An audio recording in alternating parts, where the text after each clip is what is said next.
Hello friend, হরে কৃষ্ণ, হরি বল। আজকে চলে যাচ্ছি দিদির বাড়ি। আমি অনেক দিন পর যখন ইন্ডিয়া গেছিলাম, তাই দিদির বাড়ি গেছিলাম আম খেতে। জানোই তোমরা, আমের দিন মানে আম খেতে কী যে ভালো লাগে, কার না ভালো লাগে আম খেতে। তো আম খাওয়ার জন্য যেহেতু দিদির গাছ ছিল, তো জাইমুকে বলেছি, জাইমু আমাকে একটু আম পেড়ে দাও, আমি গাছ পাকা আম খাবো। অনেক দিন গাছ পাকা আম খাওয়া হয়নি। তো সেই জায়গায় আদিত্য জাইমু দুজন মিলে গাছ থেকে আম পাড়ার জন্য যথেষ্ট চেষ্টা করছে।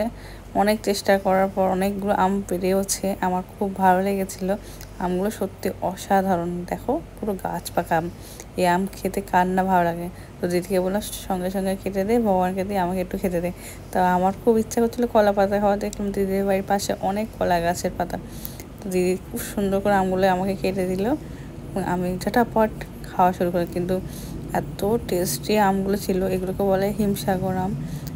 এটা গাছ পাকায় খেতেই ভালো লাগে। তোমরা কারা কারা গাছ পাকা আম খেতে পারো এবং কাদের কাদের গাছ আছে আমার কমেন্ট করে জানো।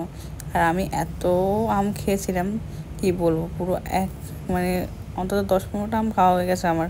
তারপরও এত ভালো লেগেছে, মানে এতদিন পর আম পেয়েছি। কিন্তু আম খেলে গরম লেগে গেছিলো, আমি জানতাম না, এবং এক্সট্রা আমও রেখে দিয়েছি দিদি বাড়ি নিয়ে যাওয়ার জন্য। এটা সত্যি কথা। যা আমি তো আমার জন্য আম পাড়তে পারতে বেচারা দুর্বল হয়ে গেছে, পাশে বসে রয়েছে আর দেখছে আমি কীভাবে খাচ্ছি। কারণ কি, সত্যি কথা বলতে, আমের সিজনে আম খাওয়ার মজাটাই আলাদা। আমি এমনি আম খাই না। ভিডিওটা ভালো লাগলে অবশ্যই লাইক, শেয়ার, সাবস্ক্রাইব করে দিও।